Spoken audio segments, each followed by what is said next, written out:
Good morning everyone. सगळ्यांना sound clear येतोय का बघा? आवाज क्लिअर येतोय का सगळ्यांना? आणि बोर्ड पण क्लिअर दिसतोय का बघा सगळ्यांनी? येस. हां, काल जो आपण पॉईंट बघितलेला होता तो होता रेडियल ॲक्सेलरेशन. रेडियल ॲक्सेलरेशन त्यालाच आपण सेंट्रिपिटल ॲक्सेलरेशन असं म्हणतो. रेडियल ॲक्सेलरेशन किंवा सेंट्रिपिटल ॲक्सेलरेशन म्हणजेच काय असतं तर acceleration of a particle in UCM.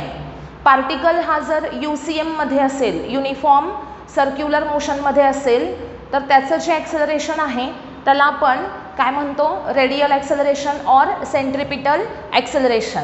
आता त्याला रेडियल ॲक्सेलरेशन असं का म्हणायचं त्याचं रिझन सांगितलेलं आहे मी तुम्हाला. Because it is directed along the radius of the circle. सर्कलच्या रेडियसवर ते ॲक्सेलरेशन रिप्रेझेंट केलं जातं आणि म्हणून त्याला रेडियल ॲक्सेलरेशन असं म्हटलं जातं. त्यानंतर it is called as the centripetal acceleration because it is directed towards the centre of the circle. सर्कलच्या सेंटरकडे डायरेक्ट केलं जातं म्हणून त्याला सेंट्रिपिटल ॲक्सेलरेशन म्हणायचं. आणि रेडियसवर डायरेक्ट केलं जातं म्हणून त्याला रेडियल ॲक्सेलरेशन असं म्हटलं जातं. ओके, त्याचे फॉर्म्युले आपण 3 बघितले. कोणते 3 फॉर्म्युले होते? v²/r, r⍵² आणि v⍵. Centripetal acceleration or radial acceleration or acceleration of a particle in UCM. It is A = v²/r और r⍵² और v⍵. ओके, यानंतर नेक्स्ट आपण पाहणार आहोत की रेडियल ॲक्सेलरेशन आपल्याला फाइंड आउट करायचं आहे. म्हणजे पार्टिकल UCM मध्ये आहे त्याचं ॲक्सेलरेशन आपल्याला फाइंड आउट करायचं आहे. पण ते ॲक्सेलरेशनची आपण आता फाइंड आउट करणार आहे. त्याची काल एक मेथड आपण बघितलेली होती. आता आपण त्याची एक सेकंड मेथड बघणार आहोत. सेकंड मेथड काय आहे आपण बघूया. रेडियल ॲक्सेलरेशन फाइंड आउट करण्यासाठी ही जी मेथड आहे, रेडियल ॲक्सेलरेशन फाइंड आउट करण्यासाठी ही जी मेथड आहे याला म्हणायचं आहे बाय कॅल्क्युलस मेथड. कोणती मेथड आहे बघा? Calculus method. म्हणजे इथे जे आपण रेडियल ॲक्सेलरेशन काढतोय हे कोणत्या मेथडनी काढणार आहोत तर कॅल्क्युलस मेथड या मेथडनी डिराईव्ह करणार आहोत. तर याच्यामध्ये इथे एक डायग्रॅम बघा, पहिल्यांदा सगळ्यांनी ड्रॉ करा माझ्यासोबत. डायग्रॅम सगळ्यांनी माझ्यासोबत ड्रॉ करायची आहे. सर्कलचा हा सर्कम्फरन्स आहे. याला आपण XY असे 2 ॲक्सिस घेतलेले आहेत इथं. y' आणि x डॅश. ओके, हा आहे सेंटर. सेंटरचा पॉईंट असेल O आणि इथे हा सपोज आहे एक पोझिशन वेक्टर. पार्टिकल या पॉईंटला आहे आणि त्याचे कोऑर्डिनेट्स आहेत XY. म्हणजे सपोज मी इथं परपेंडिक्युलर टाकला तर ह्याचं x कोऑर्डिनेट म्हणजे x डिस्टन्स आहे x आणि इथून सपोज असा परपेंडिक्युलर टाकला तर हे जे आहे हे असेल y डिस्टन्स असेल y. ओके, अशा प्रकारे हे डिस्टन्सेस आहेत. त्यानंतर ही आहे त्याची अँग्युलर डिस्प्लेसमेंट थीटा. हा आहे त्याचा रेडियस वेक्टर r⁻. काय आहे? r⁻. ओके, आणि हा पार्टिकल जो आहे हा UCM मध्ये आहे आणि तो कॉन्स्टंट अँग्युलर व्हेलॉसिटी ओमेगा या व्हेलॉसिटीनं तो काय होतोय? मूव्ह होतोय. आता सगळ्यांनी नीट लक्ष द्यायचं आहे. इकडं काय काय सांगितलं या डायग्रॅममध्ये. इथं एक पार्टिकल या सर्कम्फरन्सवर काय होतोय? रिव्हॉल्व होतोय. त्याची डायरेक्शन बघा कशी आहे? अँटी क्लॉकवाईज डायरेक्शन आहे. Particle revolves along the circumference of circle with uniform speed. With uniform speed म्हणजेच तो कशामध्ये आहे तर UCM मध्ये आहे. In anti clockwise direction particle revolves along the circumference of circle with uniform speed in anti clockwise direction. इथं particle P या पोझिशनला आहे. Suppose P is the position of the particle आणि त्या पोझिशनचे कोऑर्डिनेट्स जे आहेत ते काय आहेत? XY हे कोऑर्डिनेट्स आहेत. P चे कोऑर्डिनेट्स आहेत XY. आता याच्यामध्ये या Pचा या O पासूनचा हा जो वेक्टर आहे, आता इथे O पॉईंट जो आहे हा सर्कलचा सेंटर दिसतोय. सर्कलचा तो सेंटर आहे पण तो ओरिजिन आहे. बघा, सगळ्यांना रेडियस वेक्टर हा कन्सेप्ट आठवतोय का? हा सर्कल आहे पण या सर्कलचा हा सेंटर जो आहे तो या XY कोऑर्डिनेट सिस्टीमचा काय आहे, ओरिजिन आहे आणि याचे कोऑर्डिनेट्स हे 0 0 आहेत. कोऑर्डिनेट्स काय आहेत त्याचे 0 0 आणि ओरिजिन पासून या P ची पोझिशन दाखवणारा हा जो R' वेक्टर आहे त्या वेक्टरला काय म्हटलं जाईल तर तो रेडियस वेक्टर आहे. पण सेंटर हा ओरिजिन असल्यामुळे त्या रेडियस वेक्टरला आपण पोझिशन वेक्टर असं म्हणणार आहोत. ओके, काय म्हणायचं आहे, position vector. Okay, R' is position vector which represents the position of the particle P from the origin O. Okay, त्यानंतर पार्टिकल इनिशियली सपोज इथे आपण कन्सिडर केला एक्स ॲक्सिसवर, हा त्याचा सपोज इनिशियल इथला पॉईंट असेल कधी, जेव्हा टाईम हा t=0 आहे. त्यानंतर तो पार्टिकल आफ्टर टाईम टी एवढा टाईम गेल्यानंतर पार्टिकल पोहोचलेला आहे P या पोझिशनला आणि इथून इथं पार्टिकलची काय झालेली आहे, डिस्प्लेसमेंट झालेली आहे. म्हणजे एक्स ॲक्सिसपासून P या पोझिशनपर्यंत पार्टिकलची डिस्प्लेसमेंट झालेली आहे आणि ही जी डिस्प्लेसमेंट आहे या डिस्प्लेसमेंटला थीटा असं म्हटलं जाईल. डिस्प्लेसमेंट काय आहे, थीटा आहे. आता इथे आपण टाईम हा स्मॉल टाईम डेल्टा टी घेतला नाही आहे. टाईम काय घेतलेला आहे, टी घेतलेला आहे. टाईम हा डेल्टा टी घेतला का आपण, नाही. काय घेतलेला आहे तर टी एवढा टाईम घेतलेला आहे. मग टी या टाईममध्ये ओमेगा म्हणजे काय असेल, अँग्युलर वेलॉसिटी. त्याचा फॉर्म्युला काय असेल, θ/t. म्हणजे angular velocity is equal to काय असतं, angular displacement upon time. Angular velocity equal to काय असतं, अँग्युलर डिस्प्लेसमेंट अपॉन टाईम. म्हणजे ओमेगा इज इक्वल टू काय असणार आहे, θ/t असणार आहे. मग याच्यावरून जर आपण थीटाचं रिलेशन घेतलं तर त्याचा फॉर्म्युला आपल्याला काय मिळेल, θ is equal to omega t. Theta equal to काय असणार आहे तर ओमेगा टी असणार आहे. म्हणजे इथे आपण फर्स्ट काय फाइंड आउट केला, थीटाचा फॉर्म्युला फाइंड आउट केला. angular velocity is equal to angular displacement upon time. So angular displacement is equal to angular velocity into time. Theta is equal to काय असणार आहे, ओमेगा इंटू टी असणार आहे. मग इथं आपण थीटा पहिल्यांदा फाइंड आउट केला. आता यानंतर पुढची स्टेप काय असणार आहे बघा, आपल्याला फाइंड आउट करायचं आहे पोझिशन वेक्टर. एखादा पोझिशन वेक्टर आपण कसा रिप्रेझेंट करतो तर त्याचा x coordinate into i cap plus त्याचा वाय कोऑर्डिनेट इंटू जे कॅप. कसा रिप्रेझेंट करतो आपण, x coordinate into i cap plus y coordinate into जे कॅप. मग आता याच्यामध्ये याचा एक्स कोऑर्डिनेट काय आहे, एक्स आहे ना. बघा या पोझिशनचा एक्स कोऑर्डिनेट किती आहे, एक्स आहे. म्हणून आपण इथे काय घेणार तर एक्स इंटू आय कॅप आणि प्लस पुढे काय घेणार आहोत बघा, वाय कोऑर्डिनेट आहे त्याचा वाय इंटू जे कॅप. बरोबर, म्हणजे R bar is equal to काय असेल, X I cap plus Y J cap. Okay, आता हा X I cap plus Y J cap जो लिहिलाय याच्यामध्ये मला एक्स आणि वायच्या व्हॅल्यू टाकायच्या आहेत. बघा आपल्याला माहिती काय आहे, आर माहिती आहे, आर माहिती आहे, सर्कलची रेडियस माहिती आहे. मग या आरचा हा एक्स म्हणजे कोणता कॉम्पोनंट येतोय सांगा मला, एक्स हा या आरचा कोणता कॉम्पोनंट आहे, हे अशा प्रकारे आहे ना. इथं आहे आर आणि इथं आहे एक्स आणि इथं आहे वाय. तर हा कोणता कॉम्पोनंट आला, cos component. Correct, very nice. मग हा आला कॉस कॉम्पोनंट आणि हा आला साइन कॉम्पोनंट. बरोबर, म्हणजे हा असेल आर कॉस थिटा आणि हा असेल R sine theta. Very nice. बघा मग एक्सच्या ऐवजी आपण काय टाकू शकतो, आर कॉस थिटा टाकू शकतो आणि वायच्या ऐवजी आपण आर साइन थिटा टाकू शकतो. एक्सला रिप्लेस कशाने करायचं, आर कॉस थिटानी आणि वायला रिप्लेस कशाने करायचं आहे तर आर साइन थिटानी.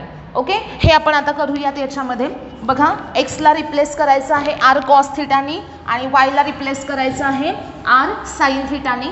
बघा R cos theta i cap plus R sine theta j cap, it is vector r बार.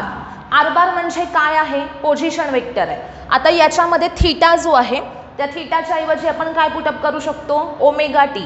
मग इथे आपण टाकूयात r cos omega T I cap plus R sine omega T जे कॅप. ओके, काय केलं बघा, फक्त आपण थीटाला रिप्लेस केलं कशाने, ओमेगा टीनं रिप्लेस केलं. मग R cos omega T I cap plus R sine omega T जे कॅप असा आपल्याला इथे फॉर्म्युला मिळालेला आहे. हा फॉर्म्युला कुणाचा आहे तर आर बारचा आहे. आर बार म्हणजे काय आहे तर तो आहे पोझिशन व्हेक्टर. आर बार म्हणजे काय आहे तर पोझिशन व्हेक्टर आहे. मग R bar equal to R cos omega T I cap plus R sine omega T जे कॅप असा फॉर्म्युला आपल्याला मिळाला.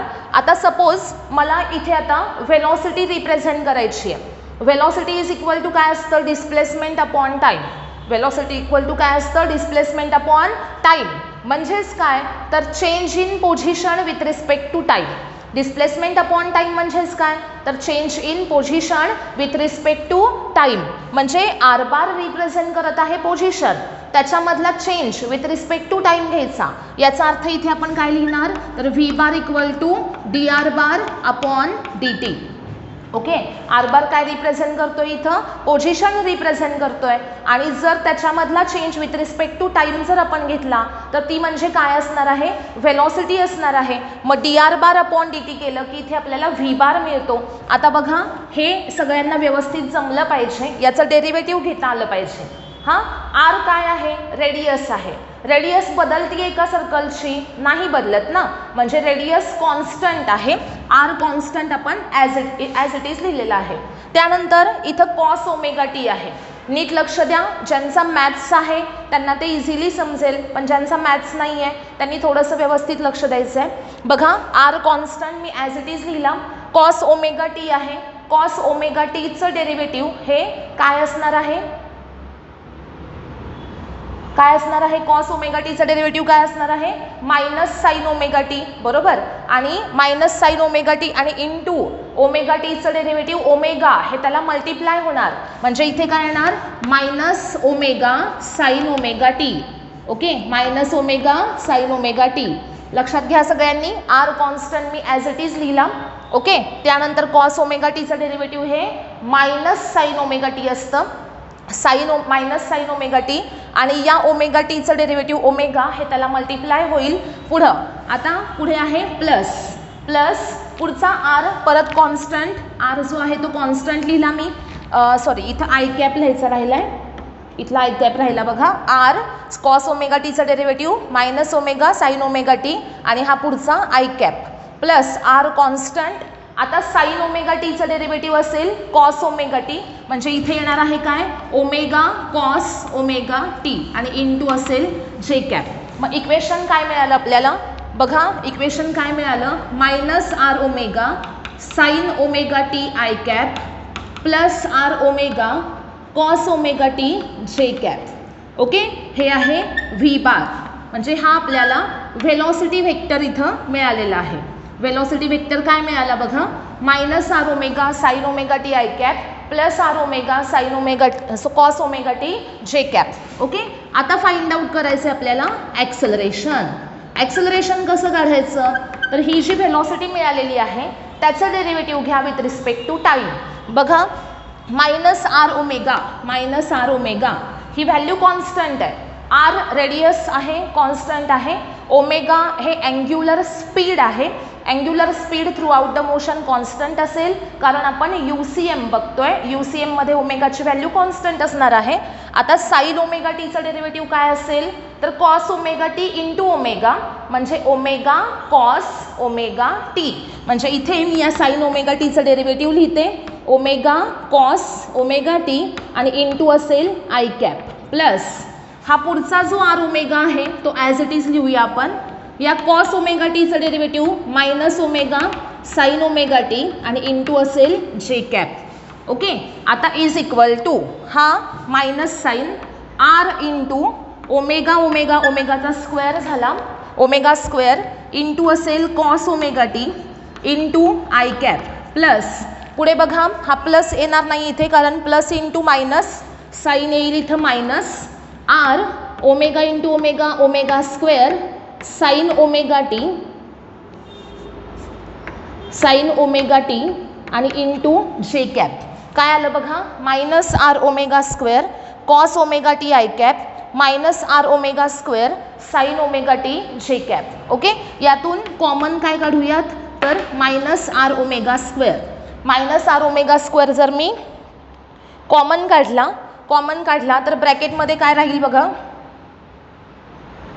एक मिनिट, फक्त आपण मायनस ओमेगा स्क्वेअर बाहेर काढूयात.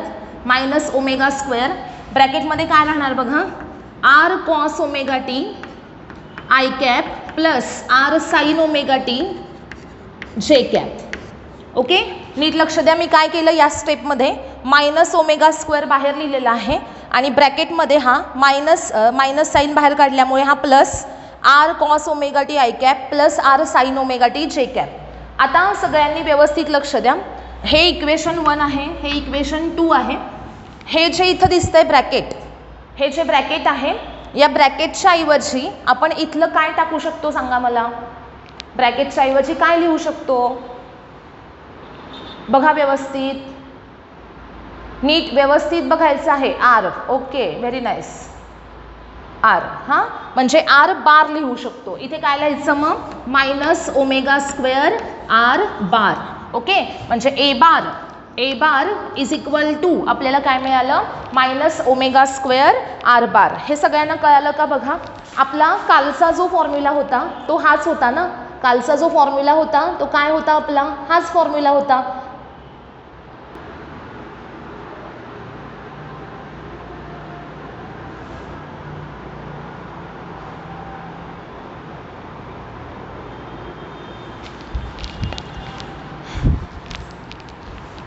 ओके, सर्वांना हे समजलेलं आहे ना व्यवस्थित?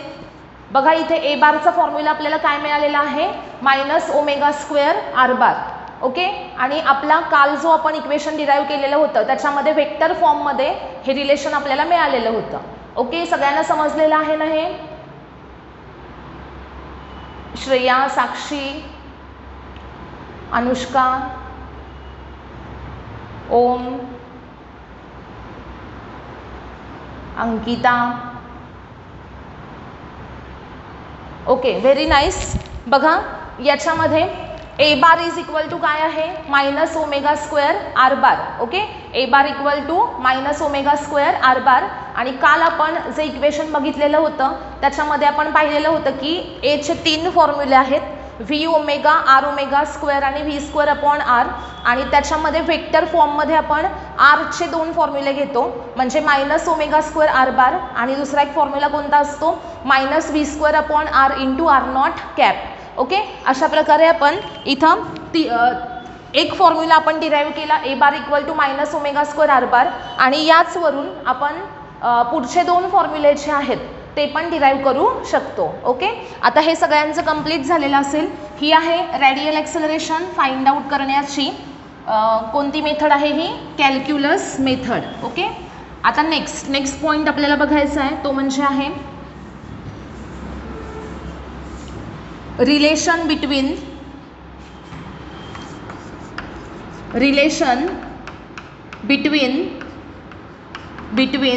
linear acceleration and centripetal acceleration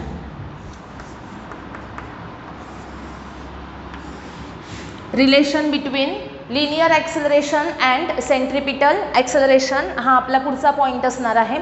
आता याच्यामध्ये लिनियर ॲक्सेलरेशन म्हणजे ए आणि सेंट्रिपिटल ॲक्सेलरेशन जे आहे त्याचा फॉर्म्युला काय असतो? सेंट्रिपिटल ॲक्सेलरेशनचा लिनियर ॲक्सेलरेशन आणि अँग्युलर ॲक्सेलरेशन म्हणा, सेंट्रिपिटल नाही.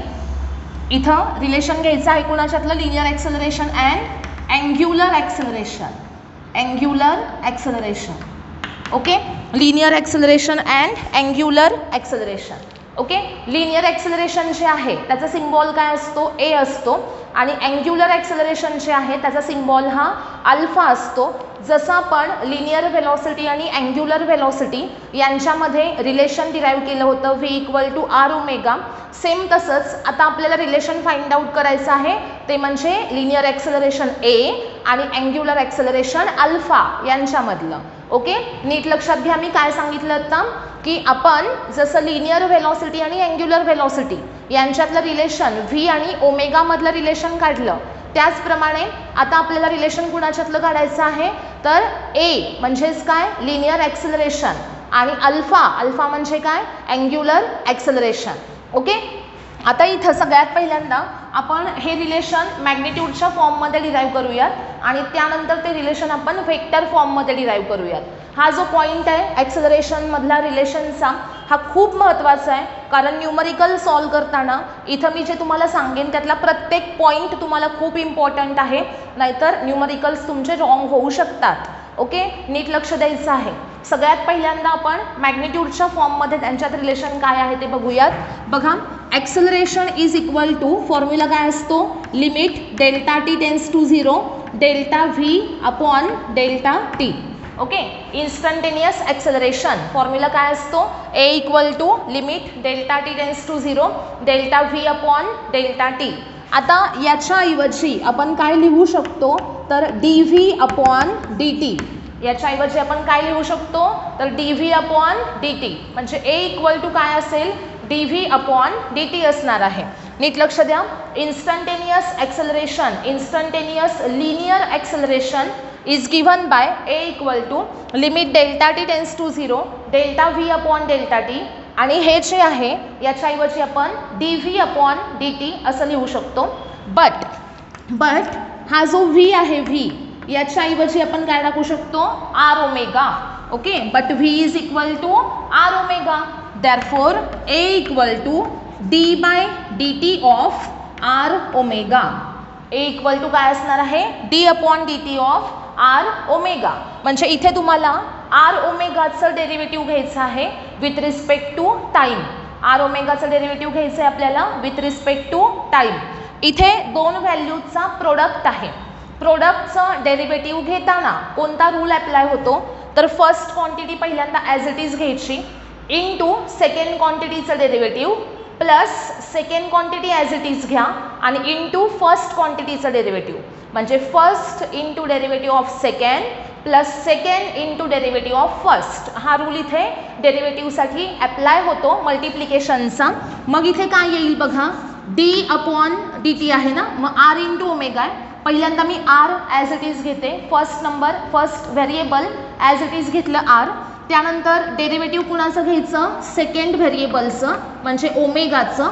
ते काय असणार आहे, तर d omega upon D t, म्हणजे first variable as it is into derivative of second variable plus second variable as it is आणि into derivative of first variable. Okay, मग r into d omega upon D t plus omega into d R upon D t. इथं आपल्याला मॅग्निट्यूडच्या फॉर्ममध्ये अशा प्रकारे relation मिळालेलं आहे. आता याच्यामध्ये आपल्याला व्हॅल्यूज पुटअप करायच्या आहेत. बघा, r into d omega upon D t plus omega into d R upon D t. आता तुम्ही मला सांगा, what is d omega upon D t. D omega upon D t म्हणजेच काय, अँग्युलर व्हेलॉसिटीमधला change with respect to time. त्याला काय म्हणायचं, बोला, change in angular velocity with respect to time. Aditi correct. काय असणार आहे ते, angular acceleration. Okay, Shreya, Shrutika very nice, Anushka correct आहे. बघा काय सांगितलं, ओम करेक्ट आहे. D omega upon D t म्हणजे change in angular velocity with respect to time. याला इथे आपण d omega d t upon d टीला अल्फा टाकू शकतो. बघा इथे मी व्हॅल्यूज कोणत्या टाकते, d omega upon D t is equal to आहे अल्फा. आता महत्त्वाचं, and d R upon D t, d R upon D t is equal to. आता मला सांगा आर म्हणजे काय. आता आदिती हे व्हेरी करेक्ट आहे. बघा व्ही व्हेलॉसिटी करेक्ट आहे, पण आता इथे बघा D R upon D T आपण लिहितोय, म्हणजे आपण काय लिहितोय, कोणता फॉर्म लिहितोय, वेक्टर फॉर्म लिहितोय का, त्याच्यावर ॲरो काढलाय का, मी नाही काढला. ते काय आहे, ओनली मॅग्निट्यूड आहे. म्हणजे इथे आपण ते जे आर घेतोय ती काय आहे, तर फक्त रेडियस आहे.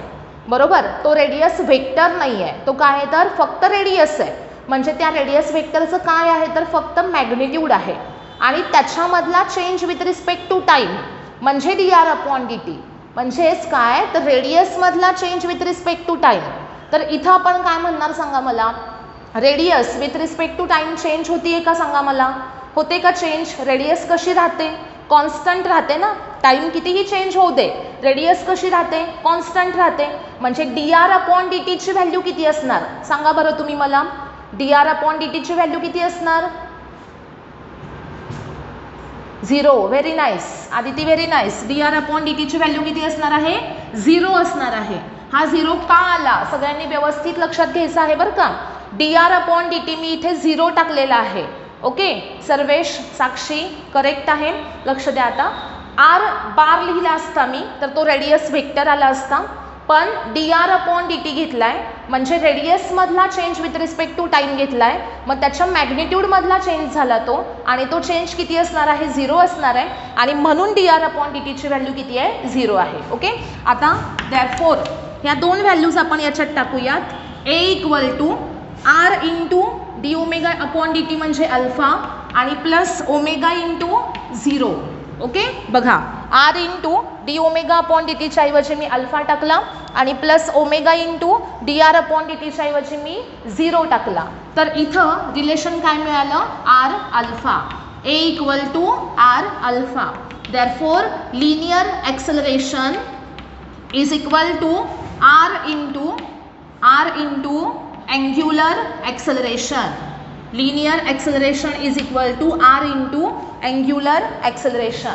लिनियर ह्याचं रिलेशन सगळ्यांना लक्षात आलेलं आहे का? बघा, जसं आपलं व्हीचं रिलेशन आहे v equal to R omega, नीट लक्ष द्या, ते इथं मी लिहिते. V equal to R omega, हे आणि हे कम्पेअर करा.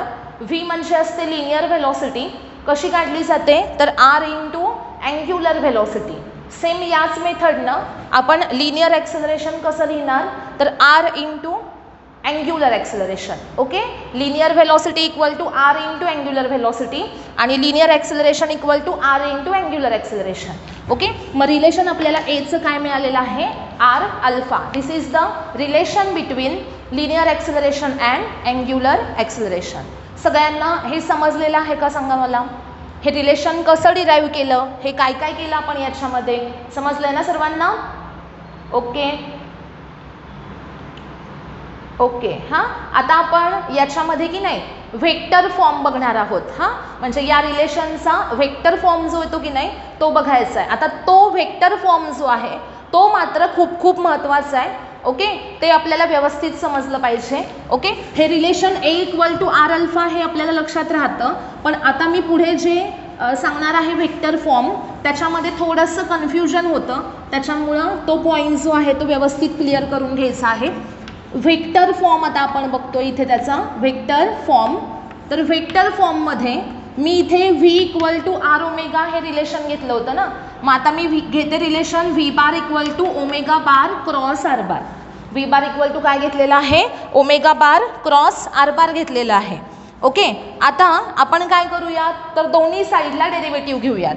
म्हणजे मी इथं घेते d v bar upon D t आणि इकडे d by d t of omega bar cross r bar. काय केलं बघा, मी इथे d by d t of v bar plus d by d t of omega bar cross r bar.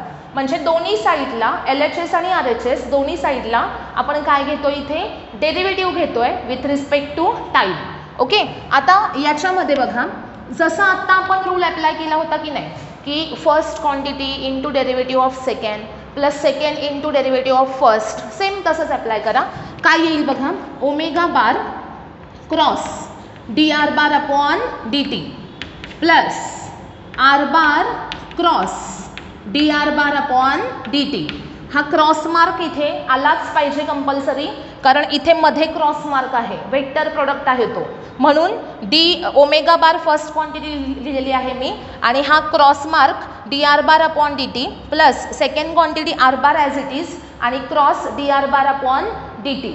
Okay, आता मला सांगायचं आहे omega bar cross d R bar upon d टीच्या ऐवजी काय टाकायचा. आता याच्या ऐवजी काय लिहायचं सांगा मला. रेडियस व्हेक्टरमधला चेंज म्हणजे तिथे पोझिशन व्हेक्टरमधला change with respect to time, याला आपण आता काय म्हणणार. मगाशी काय लिहिलं होतं आपण, व्ही बार. ओके, आता आदिती व्हेरी नाईस. बघा मगाशी आपण ती व्हॅल्यू 0 टाकलेली होती, पण ती आता 0 येणार नाही कारण मॅग्निट्यूडमधला change with respect to time 0 आहे. श्रुतिका करेक्ट आहे, श्रेया करेक्ट आहे. बघा आता काय सांगितलं मी की व्हेक्टर फॉर्ममध्ये असेल तर इथे मात्र 0 येणार नाही, मॅग्निट्यूडमधला चेंज घेतला तर तो मात्र 0 येणार आहे. हां, मग D R bar upon d टीच्या ऐवजी मी इथे टाकणार आहे आता व्ही बार. म्हणजे फर्स्ट ब्रॅकेटमध्ये मला इथे काय मिळालं, omega bar cross v bar. Okay, plus sign पुढे r bar as it is cross, इथं काय येणार आहे डी ओमेगा. हां, इथे चुकून मी आर लिहिला होता, r bar into d omega bar upon D t आहे. हां, आता पुढे काय लिहायचं सांगा मला. D omega bar upon D t म्हणजे काय असणार आहे आता बोला. D omega bar upon D t म्हणजे काय असणार, रिप्लाय करा fast. Alpha. Okay, very nice. काय असेल इथे अल्फा. हां, मग आता फर्स्ट ब्रॅकेटमध्ये काय आलेलं आहे omega bar cross v bar आणि प्लस सेकंड ब्रॅकेटमध्ये काय आलेलं आहे r bar cross alpha bar. Okay, आता हे दोन्ही पण ॲक्सेलरेशन आहेत ना. आता नीट लक्ष द्या, व्ही इंटू ओमेगा हे पण ॲक्सेलरेशन आहे आणि आर इंटू अल्फा हे पण ॲक्सेलरेशनच आहे. ओके, म्हणजे आर अल्फा हे ॲक्सेलरेशन आहे, त्याचप्रमाणे व्ही ओमेगा हे पण ॲक्सेलरेशन आहे. आता हे आर अल्फा जे आहे हे कोणतं ॲक्सेलरेशन आहे हे मी सांगते तुम्हाला. मला सांगा व्ही ओमेगा हे कसलं ॲक्सेलरेशन आहे. व्ही ओमेगा हा कोणत्या ॲक्सेलरेशनचा फॉर्म्युला आहे. काल सांगितले त्याचे नेम्स काय सांगितले होते मी, 2 नेम्स सांगितलेले होते त्याला. नाही, व्ही ओमेगा हा कुठल्या ॲक्सेलरेशनचा फॉर्म्युला आहे बोला. V omega, v square upon r, r omega square हे तिन्ही फॉर्म्युले कुणाचे आहेत. त्या ॲक्सेलरेशनला नाव काय, radial acceleration. Very nice.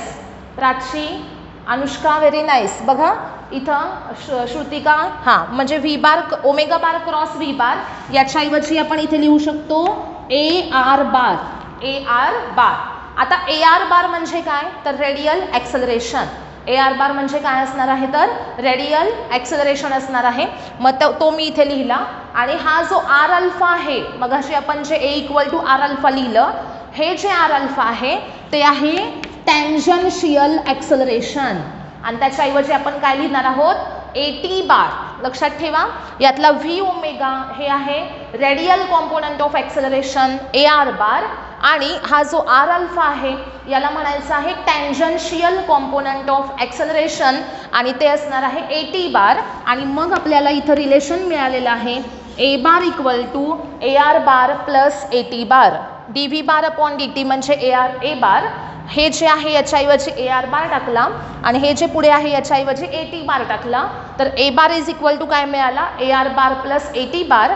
Where a r bar is radial component of acceleration, radial component of acceleration and a t bar is tangential component of acceleration.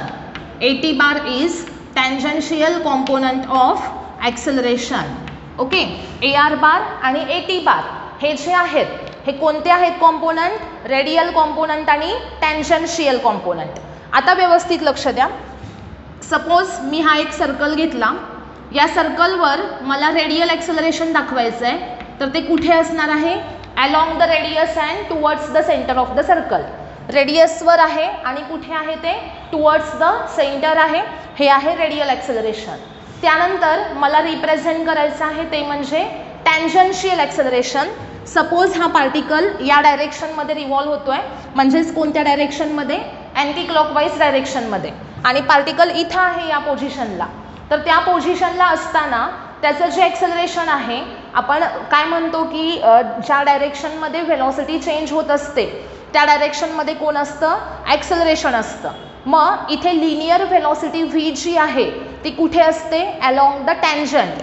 Linear velocity V कुठे असते इथं असते ना, अलॉंग द टॅन्जंट असते. मग तिथंच कोण असणार आहे तर ॲक्सेलरेशन असणार आहे.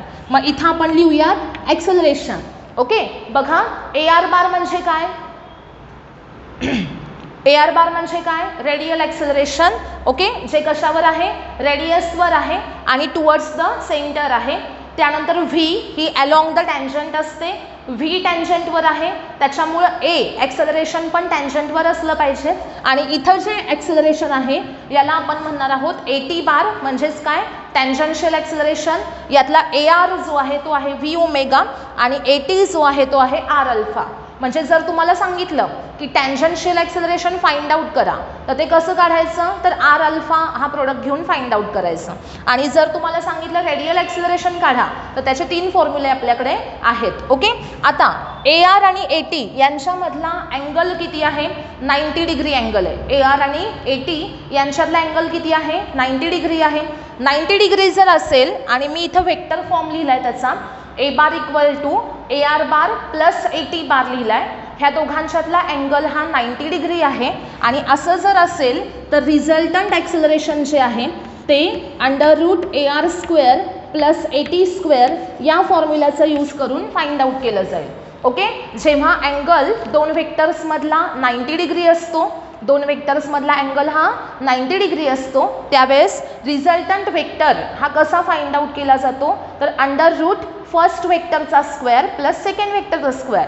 मग ए इक्वल टू काय असणार आहे, under root a r square plus a t square. मग जर तुम्हाला एखाद्या एक्झाम्पलमध्ये रेडियल ॲक्सेलरेशन टँजन्शियल ॲक्सेलरेशन दोन्ही पण दिलेले असतील, तर त्या केसमध्ये रिझल्टंट ॲक्सेलरेशन कसं काढाल, तर ए इक्वल टू काय करायचं आहे, under root a r square plus a t square. Okay, सगळ्यांना लक्षात आलेलं आहे का, बघा हे समजलंय का हे सगळ्यांना. वेक्टर फॉर्ममध्ये ए बार कसा रिप्रेझेंट केला, a r bar plus a t bar.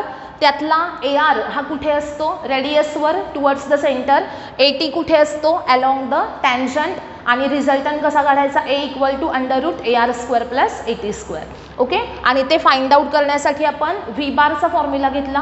V bar equal to आहे omega bar cross r bar, आणि त्याचा आपण डेरिव्हेटिव्ह घेतलं विथ रिस्पेक्ट टू टाईम. मग omega into d R upon D t plus r into d omega upon D t. याच्याऐवजी v टाकला, याच्याऐवजी alpha टाकला. हे म्हणजे आहे रेडियल ॲक्सेलरेशन, हे आहे टँजन्शियल ॲक्सेलरेशन. ओके, सगळ्यांना समजलेलं आहे का, बघा पॉईंट. याच्यामध्ये आणखीन थोडंसं मला सांगायचं आहे या ॲक्सेलरेशनमध्ये, पण आपण ते उद्याच्या लेक्चरला बघूयात. की a equal to under root a r square plus a t square हे रिझल्टंट ॲक्सेलरेशन आहे. पण तुम्हाला असं सपोज विचारलं की एखादा पार्टिकल हा UCMमध्ये आहे, युनिफॉर्म सर्क्युलर मोशनमध्ये, तर त्याचं रिझल्टंट ॲक्सेलरेशन काय असेल.